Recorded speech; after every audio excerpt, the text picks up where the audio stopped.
እዋናዊ መግለጺ ወተሃደራዊ ኮማንድ ሰራዊት ትግራይ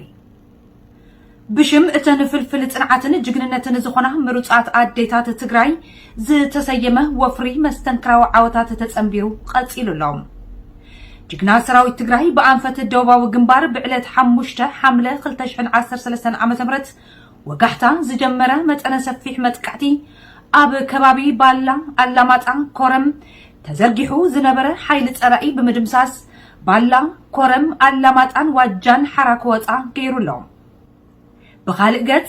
بعلت 6 حملة 2013 ዓመተ ምህረት بجنبار معراب أب كبابي إمبامادرن مايت أبرن زنبرة تلاقي بمصدراج مايت أبري في يلوهان ديمان حركوت غيرو يوم أب جنبار دبوب زنبرة السلالفات تلاقي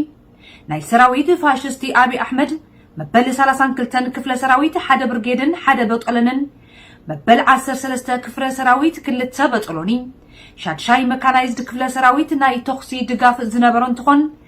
تيدروس منيليك أباي زتبهالو برجيداتن دجنا كاب زبهال برجيد حدا بوطلنن زركبوم فلي حيلي أمحرم ناي وادلا دلانتا سمين شوا غاينت مبرق ጎጃምን ሰሜን ጎንደርን በአሻሓት ዝቁጽሩም ሚሊሻታት ዘካተተ ኃይሊ በሐየተ ሰራዊት ትግራይና ተደምሲሱን ተበታቲኑን አለው ናይ ዋድላ ደላንታም ሰሜን ሸዋ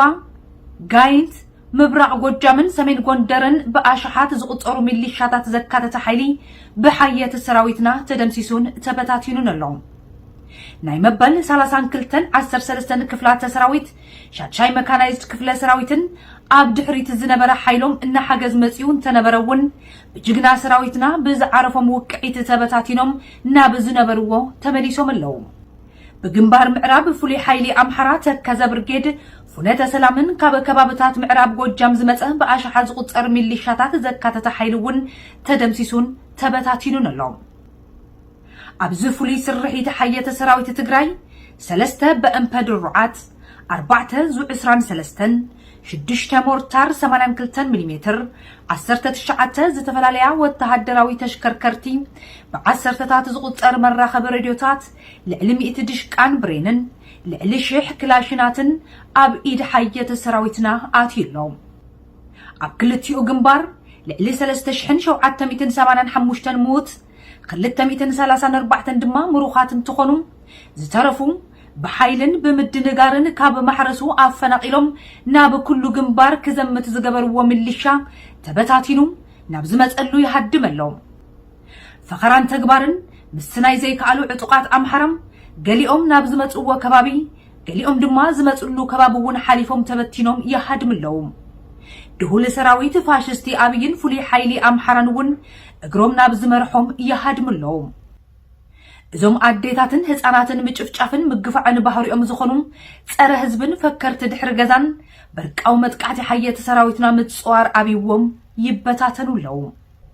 زوم كحدامات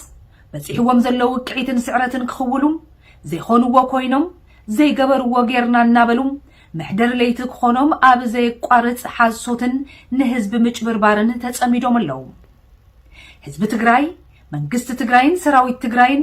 ምስ ህዝብ አምሐራ ጽልኢት አይነበሩን ንቅድሚቱን አይክህልዎን ጸላእትናም ስልጣን ሒዞም ኢትዮጵያ ኣብ ሓውን መከራን ረግሪጎም ክትብተን ዝገብሩ ዘለው ልቀመላኺ ፋሽስቲ ኣብይን ጉድልኡን ግዝአት መራሕቲ መንግስት ክልል አምሐራን እዮም እዞም በተንተ ዓዲ ህዝብ ትግራይ ንምብራስን ንምጽናትን ዝከኣሎም ኩሉ ገይሮምን ይገብሩን ኣለው ከምኡውን ህዝብና ንምብራስ ኩሉ ለና ዝብልዎ ሓሶታትን ምድንጋርን ይቅጽሉሉ ኣለው መንነትን ባህርን ህዝብን ሰራዊትን ትግራይ ዘይኮነ ጠቅነታት ብምጥቃን ምስ ህዝቢ ናይ ምባኣስ ሽጣርኦም ክሳኻዕ ዘይክእል ዋላ እኳ እንተኾነም መላእ ህዝብ አምሐራ ይኹን ሚሊሻ አምሐራ መሳርሒ ናይዞም እኩያት ክትከውን የብልካን ክብል ወተሃደራዊ ኮማንድ ሰራዊት ትግራይ ይገልጽ ፋሽስታውያን ጉጅለ አብይን መራሕቲ አምሐራን ሰፍሰ ይብል ዝገጠሞም ስዕረት ንምኽዋል ኣብ ቀረባ መዓልትታት እኹል ዓቕመን ተኽእሎን ኣለና ናብ በዓይነቱ ዝተፈለየ ጸረ መጥቃዕቲ ንሰግረለና ኩሉ ናብ ዝነበሮ ክንመልሶ ኢና ኢሎም ከም ኣመሎም ክፍክሩ ንሰምዕ ኣለና ካብዝን ካብትን ዝተበተነ ሰራዊቶም ኣኪቦም ካብ ሙሉ አምሐራ ሚሊሻታት ኣኽቲቶም ኣለው ዘለዎም ድሁላት ጀነራላት መሪጾም ድማም ብኣንፈት ምዕራብ ከባቢ ማይ ጸብሪ ሎሚ 8 ሐምለ 2013 ዓመተ ምህረት ጸረ መጥቃዕቲ ጀሚሮም ኣለዉ ይኹን እምበር ውጽኢቱ ከም ትሕልፍ ከም ዝኸውን ጥርጥር የብሉን ጥራሕ ዘይኮነስ ወፍርታትና ከምቲ ጸላእትና ዝምነይዎ ኣዴታት ትግራይ ክነብዓ ዘይኮነስ ኮሪአን ብርሃዋን ሰላምን ዝነብራሉ ከም ዝኸውን ወፍርታትና ውን ተኸታተልትን ካብቲ ዝነበሮ ብዝሰፍሐ መልክዑ ከም ዝቕጥልን ወተሃደራዊ ኮማንድ ሰራዊት ትግራይ ይገልጽ ዓወት ንወፍሪ ኣዴታት ትግራይ ትስዕር 8 ሐምለ 2013 ዓመተ ምህረት እምበኣርከስ ዝኸበርኩም ተመልከትና ንሕና ውን ብሓፈሻ ንመላእ ህዝቢ ትግራይ ብፍላይ ድማ ንኣዴታት ትግራይ ንፈተውትና ንደገፍቲ ዝቃልስን በቶም ዝርከቡ ዘለው መስተንክራዊ ዓወታት እንኳዕ ደስ በለኩም ደስ በለና ክንብል ንፈቱ ሓለዋትና ንድሕንነትና ንብቕልጽምና ትግራይ ትስዕር